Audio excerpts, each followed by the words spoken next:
Good afternoon, everyone. Thank you so much for inviting us to present this afternoon. I know on behalf of everyone at Genelex when I say that we are very thrilled to support the Coalition Against Pediatric Pain. It's a great group of people and a great cause. So you don't really realize how important it is until you have children yourself. And so now that I have two little ones at home, it really hits home how important this is. So today I'm going to talk about pharmacogenetics, and we're going to do an overview of pharmacogenetic testing and the clinical utility of this testing. And some of the things I'm going to talk about are really going to hit home in terms of treating patients, especially for pain, how there can be variation in response to medications, and how some of that has to do with the way we're genetically programmed. So with that, I'd like to introduce the topic with the case. This is a young boy named Michael who actually died due to an overdose from Prozac. Prozac was being used for behavioral outbursts and autistic spectrum. He had fetal alcohol syndrome, and the problem with patients with the patients who have a hard time communicating is that that's one of the key ways we determine or pick up on adverse drug reactions. And so when a patient can't communicate very well, that makes it more difficult as a clinician to identify a problem. So this boy was having more and more behavioral outbursts even as the Prozac dose was increased. He actually ended up dying due to a seizure from the Prozac. The story goes on to say that the parents of the boy were actually accused of overdosing him. But luckily, genetic testing was available to show that the boy was a CYP2D6 poor metabolizer. This is a drug metabolizing enzyme that we're going to learn about today. And it's the drug, Prozac, it's a major substrate for this pathway. So through the genetic testing, the patient's parents or the boy's parents were exonerated of the charges, and the physician said that had he known about the availability of this testing, he wouldn't have used this medication, or at least not at the dose he did. You know, I try not to use the word personalized medicine when talking about pharmacogenetics because we already do personalized medicine. We treat patients, and a lot of that includes an individual discussion with the patient, looking at their vitals and measuring labs so we're getting a sense of how that individual patient responds to medications. What genetic testing does, though, is it allows us to take the information we have in, let's say, the package insert of a drug, which gives us instructions on how to dose a medication. It helps us make that more precise, and helps us modify it according to that individual's metabolism. So here, with the addition of genetic testing, we may take that advertised dose and we may refine it so that, well, in some cases, at the top there, we may not have to change anything if they're a normal metabolizer. If they're a poor metabolizer, we may need to decrease the dose.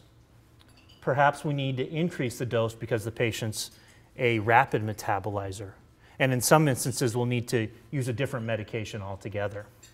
So genetic testing is a tool that helps us refine and modify doses to make them safer for patients.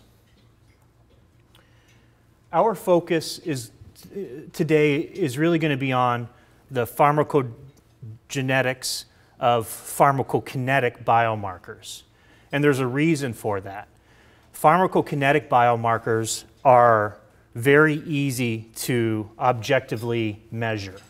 So you can look at a strand of DNA and you can get the sequence. And from that, you can actually then measure blood levels. And you can say, okay, if you have this genetic sequence and you have really high blood levels, that correlates to a poor metabolizer. So very objective ways we can measure that and establish that. Pharmacodynamic biomarkers are is the use of genetic tests to look at drug receptors. And that's a lot more challenging to use clinically. And in terms of our ability to use it, we're probably, in our understanding of those biomarkers, we're probably 10, 15 years behind our current understanding of pharmacokinetic biomarkers. There's a reason for that. Oftentimes, we don't know where drugs work. We don't know the exact mechanism of action. And oftentimes, when you're actually determining how this mutation in the genetic sequence affects drug response at the pharmacodynamic level, you're looking at subjective measurements. You're asking the patient how well the pain's controlled. That's a very subjective response. So that becomes challenging. Our understanding, though, of the pharmacokinetic biomarkers is pretty well established. The key enzymes that metabolize about 75 to 80% of all hepatically cleared drugs are listed here. And the metabolizing enzymes, you'll see, are highly concentrated in the liver. You'll also find these enzymes in the gut wall and in other important tissues that need protection. But their role, and I guess I should say how they came to be, a paper published in 1990 by Gonzalez proposed that these evolved out of a competition, or co-evolved, I should say, with plants. So as plants created phytochemicals, the enzyme systems had to adapt to metabolize those phytochemicals or phytotoxins. So you have this co-evolutionary process where these drug metabolizing enzymes diversified, and they essentially developed to help organisms or mammals fight off chemical toxins. So these enzymes are highly concentrated into the liver, and their role is to biotransform or metabolize drugs. Essentially what they're doing is taking this fat-soluble chemical, they're biotransforming it and making it more water-soluble so that it then can be eliminated by the kidneys. There's certain things that can happen to this system, though, these enzymes that are concentrated in the liver cells. They can be blocked by other drugs. This is called a drug-drug interaction. And when that system is blocked, you're going to get, you're not going to have this process occurring, and the drug's going to be retained. That can result in toxicity. Other things can happen here. You can have someone with liver damage, maybe an alcoholic, and that's going to make this system work less efficiently. You can also have someone who has inherited from their parents bad copies of a gene, which don't allow them to express this enzyme. So we call these patients poor metabolizers. And if you're a poor metabolizer for one of these enzymes, and if the drug you take is metabolized by one of those enzymes, the levels of that drug will begin to increase because you're not metabolizing it as efficiently. So here you see the drug that's not being metabolized. It's going through the circulation still, but it's not being eliminated entirely. It's retained in the system. It doesn't want to be in the bloodstream or in the urine because it's fat soluble, so it stays in the tissues. This system can also be ramped up. So a patient can be on an anticonvulsant, an enzyme-inducing anticonvulsant, which ramps up the system. The patient will then create more of the enzyme, and due to that, they're going to have rapid metabolism or clearance of a drug. That can be problematic because the patient doesn't achieve adequate blood levels of the drug to have a response. I like to use a sink and drain analogy to describe these different phenotypes. There's 4 main phenotypes of drug metabolizers. And again, we're focusing on pharmacokinetic biomarkers because they have well-established clinical utility. So your normal metabolizer is someone, you think of these tubes here as the drain of a sink. Think of the water flowing into the sink as the drug we're prescribing them, and the sink basin is the patient themselves. So these normal metabolizers have a normal sized drain, whereas a poor metabolizer, their drain's a lot smaller, so they're not going to clear that drug as rapidly. And that ultra-rapid metabolizer, they got a really wide drain, so the drug's just going to wash right out of them. So I have some pictures here to further illustrate this. This is a bottle of my daughter's Benadryl, and this is a normal metabolizer, so the blood levels of the drug are just sort of right where we want them. They're therapeutic, the drug's working well, it's still being cleared at a good rate. The next picture here is an intermediate metabolizer. You can see that the Benadryl blood levels are a little higher, so that you're probably fine, but you could start to have more sedation because Benadryl is a sedating drug. Now this is where you start to get into trouble. This is a drug, maybe a patient who's a poor metabolizer. So you can see the water here starting to spill over into the secondary sink there. So that's someone who's not clearing a drug very well. And sure, the drug's being cleared by other enzyme systems, but it takes a while for that to happen, and that's not very efficient. This can be toxicity. And for me, I got out of trouble with this. I waited till my wife was asleep before I did this. So, I didn't get in trouble for spilling water all over the floor. And here's your rapid metabolizer. The Benadryl's going down the drain, through the disposal. So it's hard to even get it to work for our patients. This is another way of showing the same concept. Repetition is gold here. So this is from the New England Journal of Medicine, and this is nortriptyline over time. And nortriptyline is metabolized by the CYP2D6 enzyme.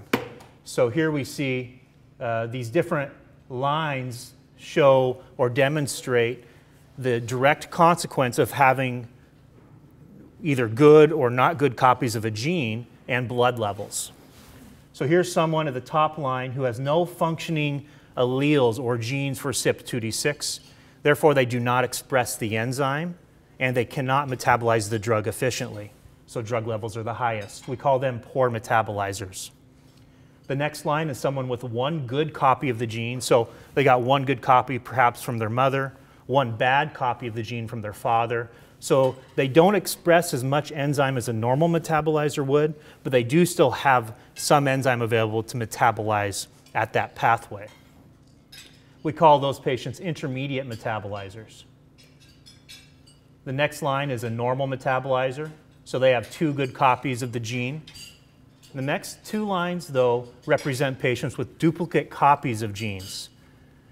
So anywhere from 3 to 13 copies of a gene will result in someone metabolizing drugs more rapidly because they're creating more of the enzyme. This is the car I started out in high school, and I have 3 sisters and 2 brothers, all younger. And so I got this car my sophomore year, and after I had it, my sister had it for 2 years, and after she had it, my brother had it for 2 years. By the time he got it, and I blame this on my sister not being a good driver, but by the time he got it, it had a lot of mechanical issues. And so it would often break down, and you would never really know, okay, was this due to the throttle cable being loose, or is it the carburetor, or is the starter not functioning well? And so one particular afternoon, I'm home, and my brother, so he has the car at this point, he comes up and says, well, Brian, can you help me push the car to the mechanic? So because it frequently broke down, we just got in the habit of pushing it to the mechanic, which was just down the road. So I pushed it into the mechanic with him, and we walked home, and couldn't have been half hour later, by the time we were home, we got a call from the mechanic saying, hey, your car's ready.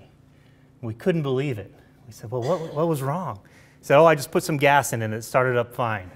So the moral of the story is knowing how much gas is in our car. Well, I guess I'm jumping ahead here. The gas gauge didn't work in this car. The fuel gauge was broken. So we didn't have an estimate for what the blood levels of the drug are, if that makes sense. That's the analogy. And so if we have a patient and their blood levels are really, really low, we're sitting here thinking, gosh, this drug's not working. But really, in fact, it's not at therapeutic levels. Or their blood levels of the drug are too high. They're super therapeutic. And so that's presenting new adverse drug reactions. And so we're thinking there's a new disease state. Let's treat that with another medication. And so we get a prescribing cascade. And I know this sounds silly, but this actually happens quite often. And so knowing how much gas is in the tank can help us, it helps prevent us from chasing red herrings. Okay, implementation. So we've talked about how especially the pharmacogenetics of pharmacokinetic biomarkers can be extremely valuable and has established clinical utility, much like a drug-drug interaction does. If you know two drugs interact, you're going to do something differently, possibly, or you may just increase monitoring. The same goes with a drug-gene interaction. If a drug interacts with the patient's the way they metabolize a drug, you're probably going to do something differently, or at least monitor more closely. So the first step is to screen your patients. Identify the patient that would be best deserved for this testing. And that's, we don't have a lot of guidance for this in the society guidelines. It would be something that would be great to work with the physicians here as collaborators to see if we can get some recommendations as guidelines for who to test. We currently, though, recommend basically within the pharmacogenetics realm, patients who are polypharmacy because they are at high risk for drug interactions and adverse drug reactions. We recommend high-risk populations, so children on psychotropics, children with chronic pain, frail elderly. We recommend patients who are receiving medications with pharmacogenetic dosing in the product insert. If there's a guideline, for example, citalopram says no more than 20 milligrams a day should be used in a CYP2C19 poor metabolizer. There's only one way to find that out. It's through genetic testing. So utilizing this information and testing these patients who are on those drugs is a great place to start screening. Once we've done that, informed consent. This is something I haven't always talked on, but I just started recently adding this section to my presentation because it's extremely important. We need to let patients know the limitations of this technology and the benefits of it. And we need to give them a clear picture of that. One concern that comes up is the potential for these biomarkers that we test for now, we 20 years down the road find out they're associated with disease states. So we need to inform our patients that, there's a potential that in 10, 15 years, we could find out that you're a 2C19 poor metabolizer. It significantly increases your risk for cancer. We currently don't see much of a correlation, but it's something to consider when ordering this test that we could one day find that out. Also talking to patients, because it's a sensitive issue, whenever you're talking about genetics, it's patients can get concerned about that. So being sensitive about this and helping patients understand what's being tested and what's not. So the next step is to then order the pharmacogenetic test, collect the sample, and send that to the lab. This is my daughter doing a cheek swab. That just shows you how easy it is. You just do a quick swab of the cheek, you can collect that DNA and send that into a lab. Very harmless procedure. You can also collect it through blood, though, if that's preferable. It's now time to review results. So you get this genetic information in, and the place to start is looking at the information against the patient's current medication list. So trying to identify, okay, are there any medications that you're on where it could be the reason you're having a problem with them is because you're a poor metabolizer or a rapid metabolizer. That's the first step. The next step, though, and this is the beauty of pharmacogenetic testing, is it's a once-in-a-lifetime test. The next step is applying this information every time a new medication is ordered. And so I've often heard, well, genetic testing is kind of expensive. It's about $1,000 for a decent-sized panel of drug metabolizing enzymes. Yeah, that's expensive, but when you consider that in terms of the life cycle of the patient, and that information being used their entire life to optimize pharmacotherapy, it's not that expensive, and it's well worth the extra work we have to do in terms of interpreting and identifying and predicting these possible interactions. Okay, so now we transition into, we've talked about pharmacokinetic biomarkers and how there's a direct relationship, a cause and effect between a mutation and blood levels, and we've talked about how to order this for your patients. We have to actually have a tool that we can utilize to make sense of this. And so Genelex has a software program. It's actually a cloud-based program called UScript. And UScript, at its core, is a drug-drug interaction program. And I would bet that everyone here, every prescriber here, uses a drug interaction program in some way, shape, or form. Most likely it's embedded in your EMR. But a drug interaction program is a tool that predicts drug interactions. So there can be pharmacodynamic interactions, so two drugs that make you sleepy. That can be problematic. Or you could have someone who's taking a drug that's inhibiting the metabolism of another drug. That could result in increased plasma levels of the drug and toxicity. Our genes and drugs, in terms of interpreting the interactions, it's the same way. We just have to have a tool that does this for us. So the UScript drug interaction program incorporates that genetic information into the program, and it looks at it the same way any other program would look at a drug-drug interaction. So this can now be used clinically. That has been another, I guess, challenge by opponents to pharmacogenetic testing is how do you use this information? So now we have a tool that allows prescribers to use this at the point of prescribing, just as they would a drug interaction program. These are just some additional features of the software. Those are over 2,500 drugs and metabolites, 16,000 evidence-based PubMed links to this program. It incorporates herbals and over-the-counters. Again, it has genetic underpinnings to this program. It's unique in a couple different ways. You can see these ups and down arrows. It actually will visualize for you the predictions and pharmacokinetic changes. That's another unique feature that no other drug interaction program does. It's a cumulative program, so it actually, if you have a patient taking 2 inhibitors of a pathway, it adds that up. That's unique to our program. Another feature would be that all interactions are on one page. If you're utilizing an EMR, you'll notice that you get an interaction, you have to override it, then move on to the next interaction. There's somewhat of a disconnect in the very nature of that. Having this software allows you to see all these interactions more as an entire view, and that can be beneficial. Okay, our program, the UScript software, has also been through a clinical study, and this study was done in Israel, and it's pending publication as we speak. And it was a very large study that looked at over 700,000 patients. They had 2,000 physicians enrolled, and this was a part of a healthcare plan. There was also a 1,000 patient genetic subarm. Sort of the short and sweet of this was that utilizing the program in the tested patients compared to the controlled patients where the program was not used, they decreased hospitalizations by 5.6%, decreased total number of drugs used by 1.5%, and decreased imaging procedures by 2.1%. These are really impressive numbers, and this is from just the drug interaction component alone. The genetic testing added some additional benefits. An interesting point is that it changed patients from being unwarned to having a warning. It changed 1 in 8 patients. So what do I mean by that? Well, if I go back, you see these are warnings. These reds, and if you looked at the program, you'd see other colors pop up. So what that tells us is that by not incorporating genetics, in 1 in 8 patients, we're missing something. We're missing a piece of the clinical picture.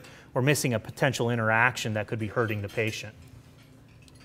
A couple other interesting points here were that patients in the warned group cost $1,900 more to treat per year. So if you had an interaction program in our interaction warning in our program, you were more expensive to treat. The patients who were switched from warned to unwarned, so this tool allows you to choose alternatives based on safer pathways of the drug. It actually saved the total cost for treating that patient, it reduced the cost by $1,500 for that year. This is an additional study that just shows how prevalent these interactions are, these drug-gene interactions where there's a genetic component. This was an analysis of 1,100 patients. In those 1,100 patients, there were 500 drug interactions identified. In 500 of those patients, there were 2 or more potentially significant interactions identified. When they analyzed the types of interactions that were present, 66% of those interactions were drug-drug interactions, but 34% had a genetic component. That's a huge number. That's a huge increase from the 66% to the 34% we're missing. And so that just tells us that we have a long ways to go in terms of proving pharmacotherapy, and this can be one of the reasons why we have problems with our patients.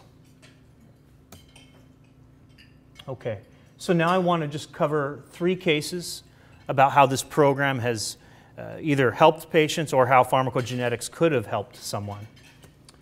This is the first patient I counseled in my pharmacy who I realized that pharmacogenetics is extremely valuable for patients. She was taking a medication called chlorphenamine, and she was using this around the clock for postnasal drip. And I have to tell you, I didn't need pharmacogenetic testing to tell me this was a problematic drug for her. This would be dangerous in any elderly patient. It would be on our Beers list of drugs to be cautious with or not use at all. But she was using it, and I happened to have her genetic testing results because she had been tested in the past. And chlorphenamine is a CYP2D6 substrate. In fact, it's a major CYP2D6 substrate. And she was a CYP2D6 poor metabolizer. There's pharmacokinetic studies that show a 200% increase in blood levels of this drug in poor metabolizers. So utilizing just the knowledge that this drug can be dangerous in elderly, advised her to stop the medication. Where this came in is it helped me know that I was on the right track. It reinforced my decision to make that recommendation, and it showed me that indeed these are issues that can cause problems in patients. So I don't know if I ever explained the problem, but she presented with confusion and Alzheimer's-like symptoms. So she requested a med consult from me for that. After advising her to stop the medication, she called about 3 days later to say that she felt as though a drug-induced haze had been just lifted off of her and she could think clearly again. This is the software program showing the 200% increase in chlorphenamine levels in CYP2D6 poor metabolizers.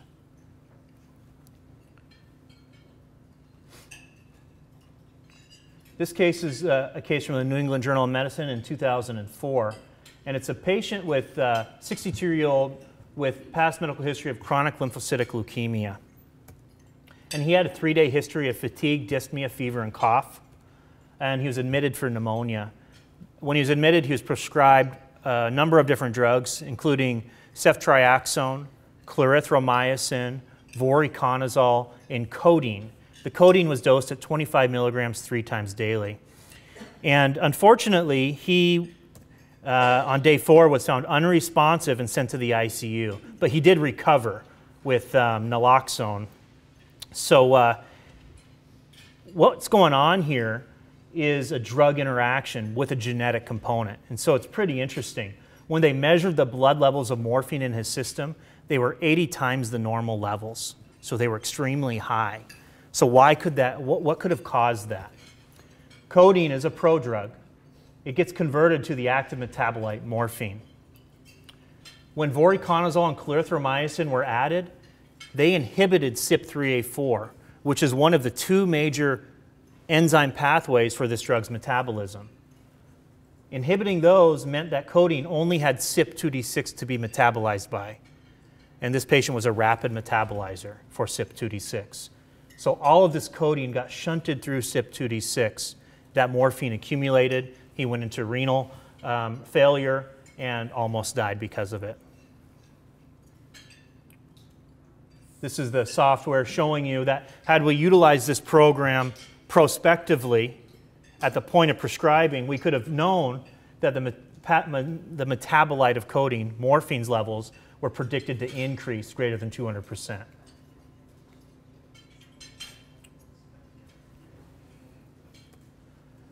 This last case is important to me, and it's that you can see that's my family. That's my father right there. He died 2 months ago, and he died from melanoma. He fought melanoma for 2.5 years.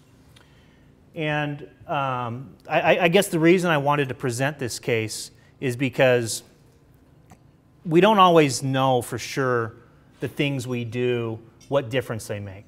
Sometimes we scratch our head thinking, you know, we're doing our best here, and we want to always do best for our patients and for our family and for ourselves. So this is an interaction. It was about Christmas 3 years ago now, I suppose, that we got the diagnosis.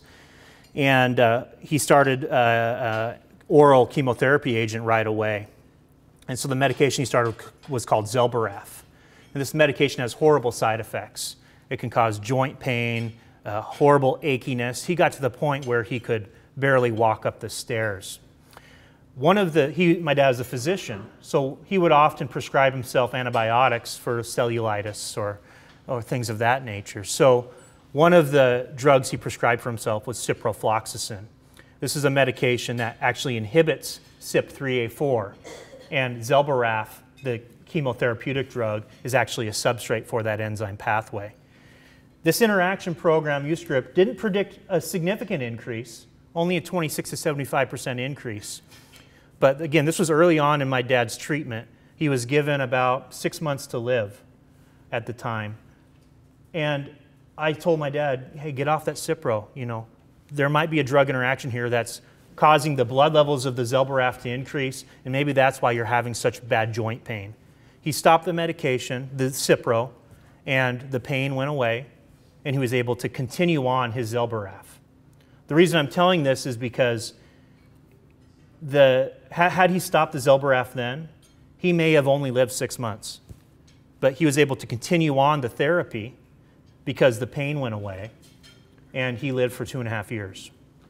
So is it because of this recommendation?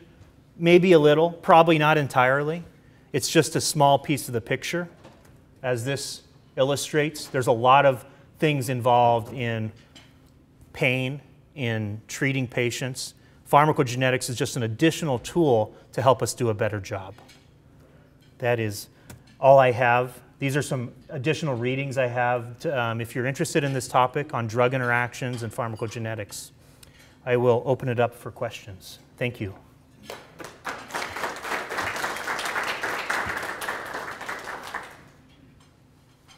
Yes.